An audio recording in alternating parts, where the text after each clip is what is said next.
Sponsor an orphan, and you'll help support a vulnerable child to have the education they've always dreamed of,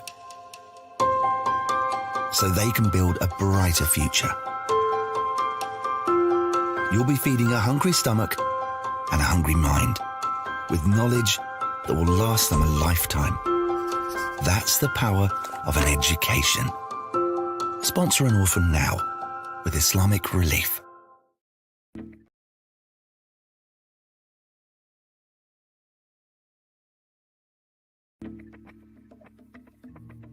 Assalamu alaikum, everybody. That's me.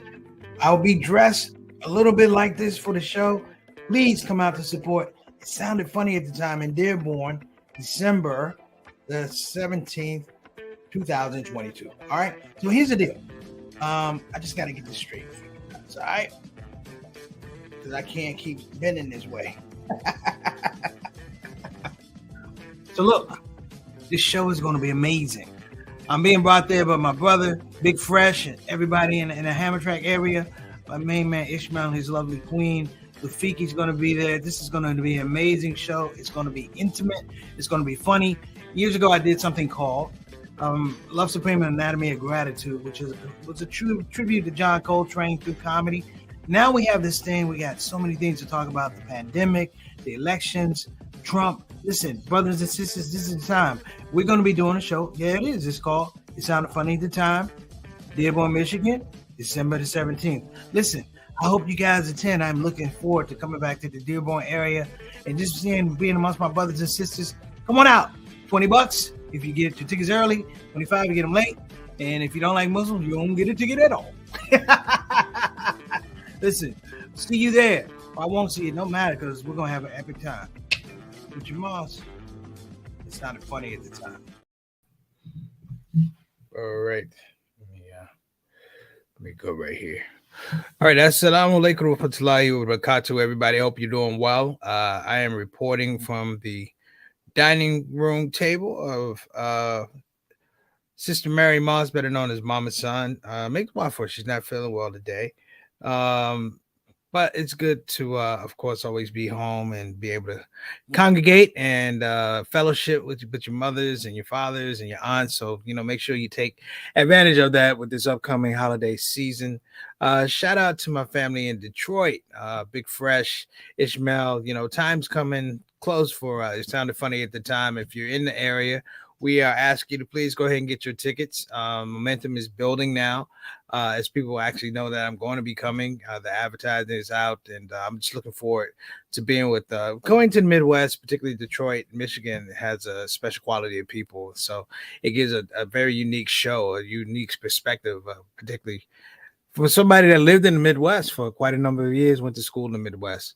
That's number one. Number two is we're actually going to have Brother Big Fresh on the show. Satana, we're gonna get him on the show on Thursday to talk about not only It Sounded Funny at the Time, but also gonna have him talk about some of what his products are and some of his things. He's really, I want to say, one of the good brothers in the Detroit area, doing good things. He's an entrepreneur. So it's like I really want to get him on and talking. And of course, we're gonna have Lufiki, the band, actually come on and talk with us as well. So we're going to probably do that on Monday, inshallah. So Thursday will be Big Fresh, and on Monday we're going to have the band that I'll be working with. Brothers, this is today's topic, the joy of winning. Now, if you guys want to do some homework, there's actually a documentary. It was called The Joy of Winning. It was done with the BBC some years ago, and I thought it was really interesting because they talked about mathematically how you can increase your opportunities or increase the probability that you can be happy in certain situations. I like it. I thought it was interesting. My corresponding idea about joy, while I like strategy and being strategic, a lot of it does happen to be mixed in with a spiritual gravitas in terms of joy of other people. This joy of winning is you winning. For me, the ecumenical understanding of being a Muslim is that we win. And I've always been trying to do that for a number of years, and I'm not alone. I know you do that for your friends, family, and community. But it was a really, really interesting thought. And what is so we talk about this euphoria of winning, a winning attitude, and things like that. What is it to really win? We're going to be talking about that on the show today. Feel free to jump in. Feel free to jump in if you have your own ideas about the joy of winning. For some people, it's achievements. For some people, it's competition. For some people, it's benchmarks, being able to establish benchmarks and meet the benchmarks. I'm going to be talking about all of that today. So this is kind of a laid back show. And I'm going to give a little bit of a narrative about what I think about when I talk about the joy of winning, what that looks like. So I want everybody to stick to, we got a full house today. We got a great show.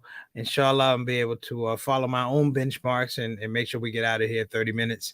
Other than that, I want to also take time before we leave. We have in Washington, D.C., which is one of the reasons I'm here, we have a Time to Be Grateful convention at, it is the Hilton Arlington Landing is where it's going to be held, sponsored by Masjid Muhammad, my Muslim family here in Washington, D.C., long-standing, and we're going to have people coming in. Sister Satana is going to make an appearance at A Time to Be Grateful. I believe she's going to be doing some spoken word and ballet. So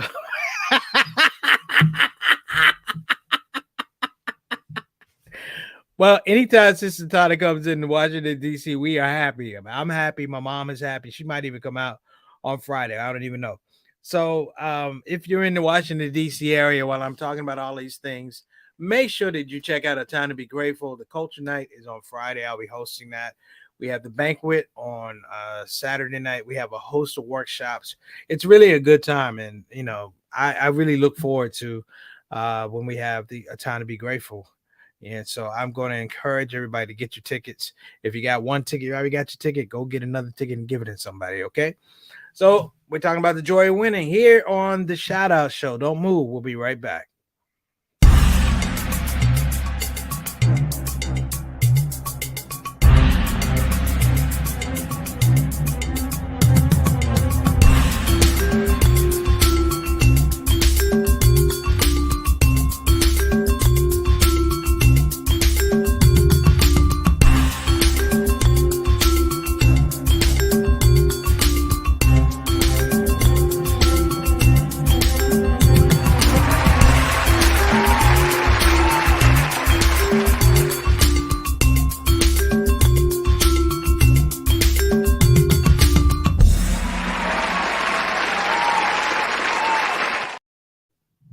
Okay, we're back. So you know what we got to do. Talking about winners. You cannot talk about the joy of winning without introducing the famed, the alumni, if you will, of the Shout Out Show, the Shout Out Show soldiers, the Shout Out Show family. Let's get them in here. We got Sister Reed, longtime lieutenant of the Shout Out Show. She's the show dietitian and craft services director. Sister Reed, thank you so much for joining us. Assalamu alaikum wa rahmatullahi wa barakatuh to you and your family. Hope you're doing well. Thank you. It's always a pleasure to see you. Next up, we got Mr. 6 o'clock, better known as Altaf Rashid. Mr. 6 o'clock, straight up, straight down. Our brother is the Canadian envoy to the show. This is the only Canadian envoy on any show, brothers and sisters. Be proud of that, Altaf. And he tunes in everyone. He's one of our day ones, just like Sister Ree has always been on the show supporting us. We really appreciate that. And Altaf, I hope everything's going well for you in Toronto. And good to see you on the show as always. Wa alaikum assalam rahmatullahi wa barakatuh. Appreciate you, man. Brother Eric, what's going on, Brother Eric? What's going on, beloved? Good to see you. Wa alaikum assalam rahmatullahi wa barakatuh, man. I thank you so much, boy. You and the crew is just dedicated, man. I was just talking about the Shout Out Show last night to an investor for a project I'm doing, and I just beamed about you guys. I was like, you know, she said, how many people come on the show? I said, man, we might get 10, 15, so maybe a little higher. And he was like, oh, and I was like, but you don't understand. We got 680 some shows. He's like, what? I said, I got people who have come on those shows from day one. He was like, what? I was like, yeah, this is real. And I'm like, you guys are stars. People know about you. Sister Reed, they know about you. Sister Tana, they know about you. When they talk about the Shout Out Show, they know the family. They know the soldiers. Eric, Blau, wa alaikum assalam rahmatullahi wa barakatuh, and Sister Sonia, Dalton Salahuddin. They know about all of you guys, man. And what they know is that you're great people. Not good people, you're great people.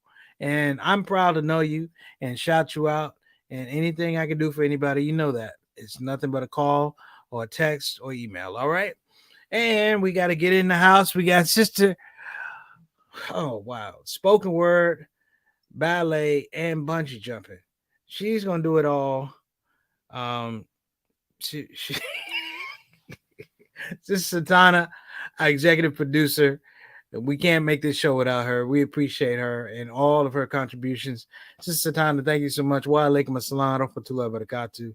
She says, welcome SOS family. And Sister Satana, I know you're not gonna do the bungee jumping, but the spoken word and ballet, we already got it. I'll tell you how it's gonna work out. You're gonna be the third act on the show. I just talked with the brothers. And it's funny, Sister Crystal and Sister Leon called me last night out of the blue to talk. The beautiful people. I just was cracking them up, and we just had a good time. So I think we're gonna have a great time. At a time to be grateful. So check in if you can. And I think you can. I think you're gonna live stream some of this. So maybe we can figure out a live stream for some of our folks here on the Shout Out Show. So if you can't make it, we'll get you a live stream. You check it out. How about that? Okay. We have the proprietor of BeFinanciallyIndependent.com and Financial Independent for Blacks, my aunt, my world famous Maxine B. Cade Esquire. How you doing? Yes, your nephew is in the house. You've seen this house before. I'm in the house, and with my microphone. There you go. You have to do it different. I'm tired of being up in that room. My mom has too much stuff in that room, and I sweat like a Hebrew slave. So couldn't do it today. But I'm so glad to see you, Sister Aunt Maxine. Appreciate you, and we have some business to take care of while I'm here. Let's do it over some lunch. Okay, so let's get to our topic today: the joy of winning. Now, what I like to do in these things is give you a bit of a juxtaposition. What I mean is, there's a definition that people have, and then there's a definition that I have, and then of course there's a definition that you have. So there was a documentary that was shot. It's a UK documentary. I think it was BBC4, like I said earlier, called The Joy of Winning. It's about an hour long. I'm just going to give you a snippet of it because I thought it was really interesting the way they were talking, if you will, about how this thing works, how winning works, how the philosophy of winning works, because there's winning, there's competition, there's achievement. There's a whole plethora of ways that we win. And it's funny, there's really only way you lose. You lose when you don't win. So I thought it was interesting to take it up. So let's take a quick look at this. And you guys let me know what you think.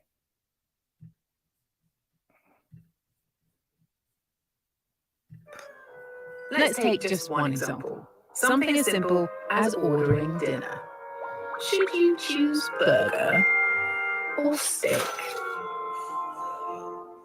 Now, you absolutely cannot afford it, but that steak does look incredibly tempting. And it's almost your birthday. Surely you deserve a £25 splurge every now and then. First of all, ask yourself, what do you really want? Steak or savings? Well, you need to decide what winning means for you. And that might change when your mates arrive. Let's imagine that everybody has exactly the same choice, burger or steak. But you know that your friends are notoriously frugal. So if they all go for the burger and you split the bill evenly, you could end up getting that tasty steak for a lot less. The £25 hit from your steak, combined with the £5 for their burgers, means everyone pays £10 each, which, frankly, for you, is an amazing bargain. But hold on, the waiter's coming over and he's heading towards your friend who you know loves a ribeye. Is she thinking what you're thinking? And what about the others? And so begins a frankly very British game of silent guessing and calculating. If she goes for the steak as well as you, then you're shelling out £15 each. But if he goes for the steak too, then that's £20 a head, which is far more than you can possibly afford. But is it really fair that your best friend, who always does the generous thing, ends up spending £20 for a measly burger? So what's the real win here? Well, it's complicated. Do you prefer saving money a delicious dinner, or being fair to your friend? Having been fleeced, will she ever want to meet up again? The key thing is that what you want can be scored, and mathematicians like me give it a fancy name: your expected utility.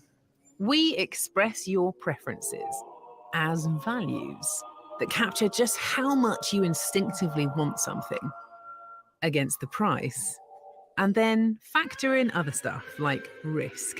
In this case, that your dear friend might ditch you for busting her budget. Looks like stake-pipped friendship this time.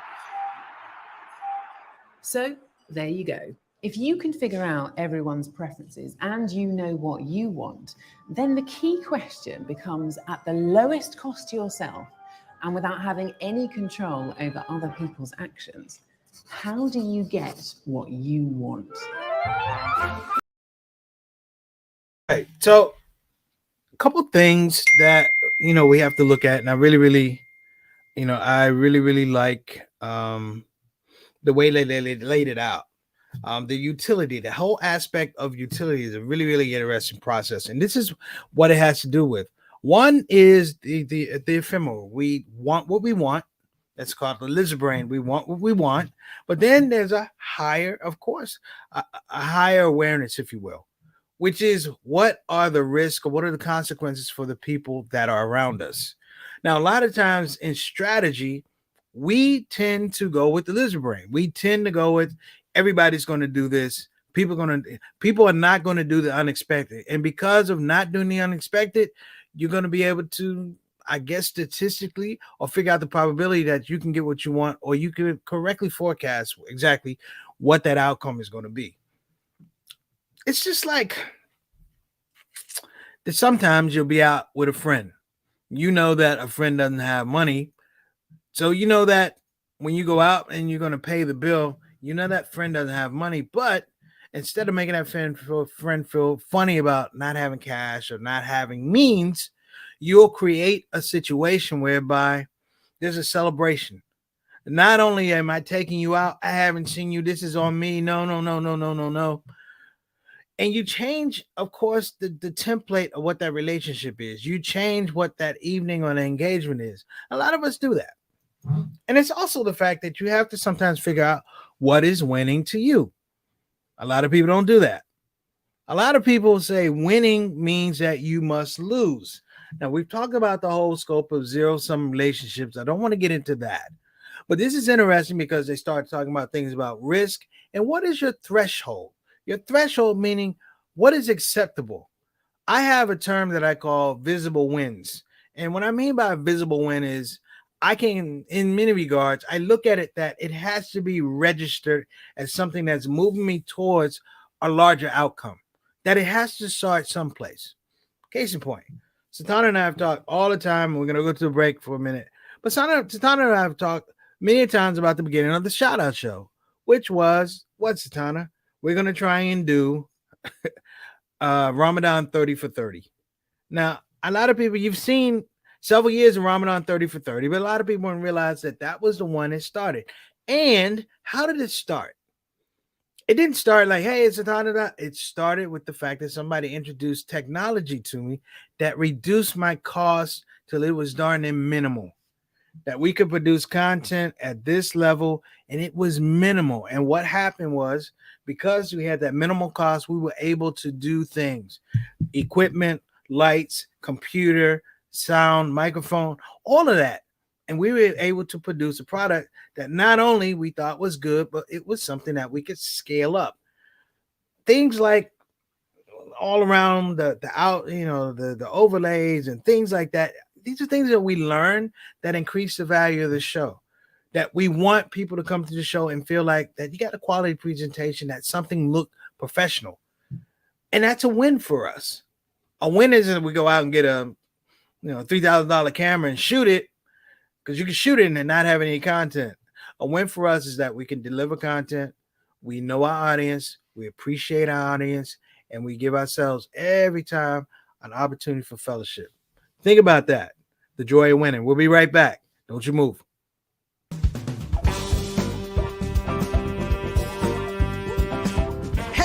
babies. Welcome to Radio WCUC, Convenient Urgent Care, home of the smart patient. This is DJ What It Do. You know what time it is. It's the top of the hour, and the request lines are open. You know what you want to hear. I know what you want to hear. Operators are waiting. I just got to hear Don't Get the COVID. Don't get the COVID. Put your mask back on. The Delta COVID, more contagious than before. Don't get the COVID. Go on and get the vaccine. You know that it can keep you safe, and your people living up in your space. Don't get the COVID. You need to wash your hands. The Delta COVID is more deadly than before. Don't get the COVID. Go on and get your vaccine. You know that it can keep you from dying. Don't leave your family all alone and crying. Don't get the COVID. We invite you to join our fight against COVID and against misinformation. It's time to listen to the doctors and trust the science. When I think of people dying that don't have to die, it makes me sad. Now's the time to be sober.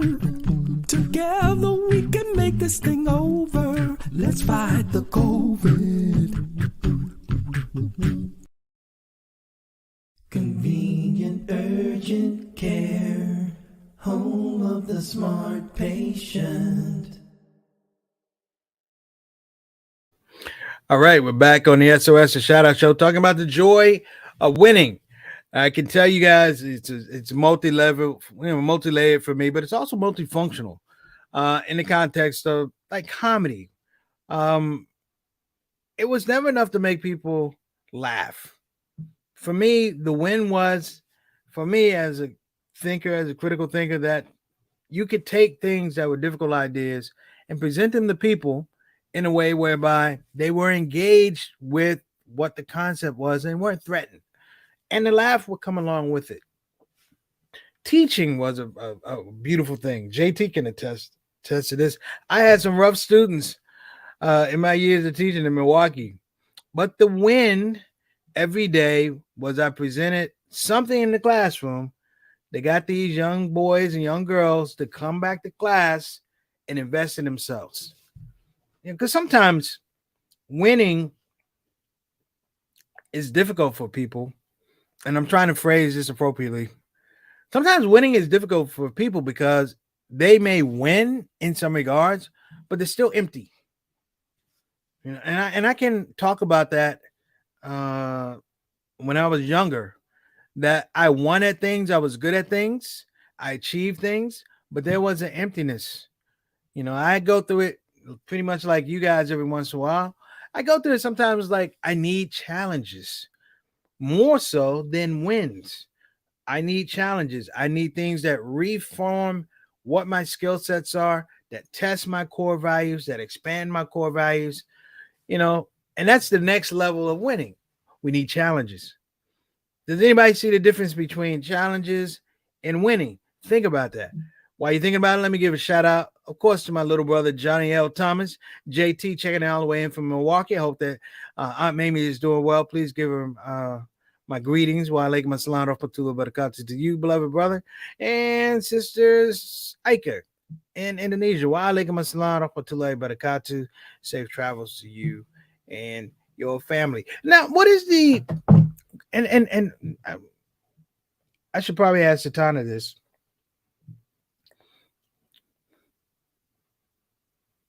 Are we a nation that has gotten away from, we've gone to winning, but we don't pursue challenges?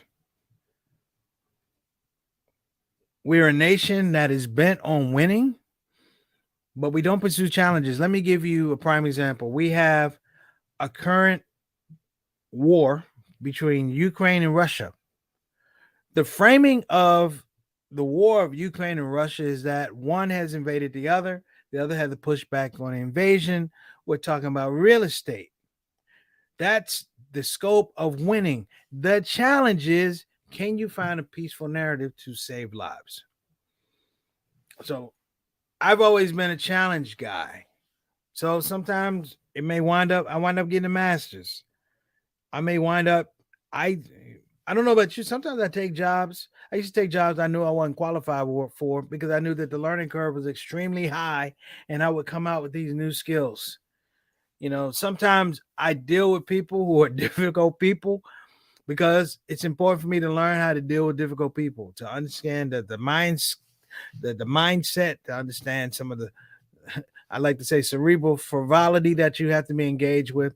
But also, at the end of it, I believe that these skills that I may acquire through my challenges, because the wins are temporal.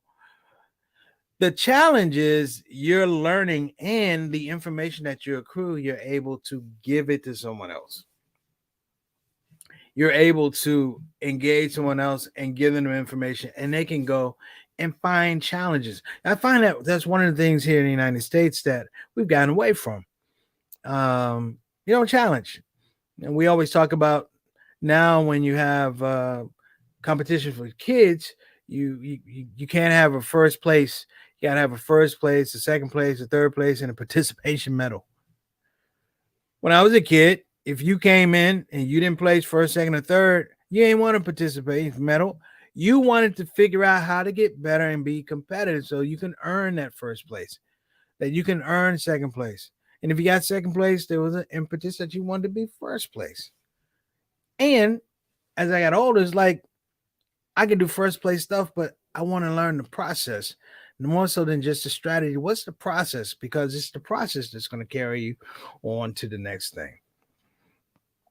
Now, in a religious scope, and I'll throw this out, particularly with the Black church, it's really unique.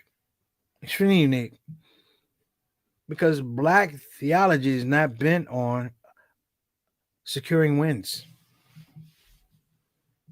It's not bent on securing wins. Black theology is bent on understanding your challenges and overcoming your challenges.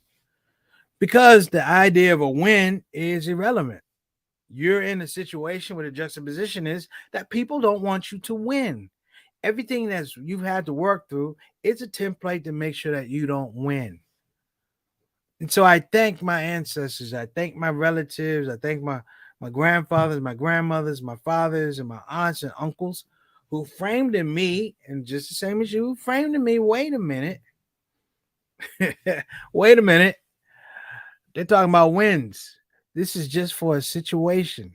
This is a scenario type of engagement. The challenge is much bigger. There's a guy, and I think it's Abner, something. I think his last name is Cox.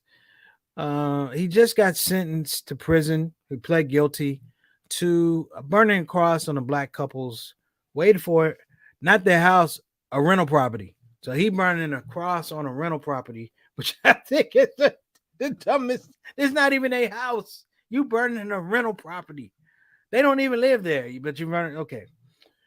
The reason he said he did this was that he alleged that they shot his dog, right? But in this whole idea of winning challenges, he thought he won by burning a cross. He thought he could win through intimidation. The challenge is to say and to step out, even if it's not attractive, to say, I don't like you, and this is just a reason to do it. And in that challenge, maybe mercy and compassion will come your way, and you learn to deal with Black people. But even more so, in the aspect of your dog being allegedly shot, you'll actually do an investigation. You'll actually ask questions that circumvent or move beyond your predetermined prejudices against these people. Because you didn't ask any white people. You didn't even ask Black people. You just burned the cross, which is dumb. So let me wrap here. I would encourage all of us, yes, enjoy your wins. Enjoy your wins and the euphoria that comes along with it. But I would also add, seek your challenges. Seek your challenges. Because the challenges are the thing that are going to give you more fulfillment and more satisfaction. And It moves you from, of course, strategy to understanding how you engage your core values. All right, brothers and sisters, that's our show for today. I'm Preacher Moss on our SOS. Remember, engage the joy of winning. Don't forget your challenges. Assalamu alaikum wa rahmatullahi wa barakatuh. Inshallah, see you tomorrow.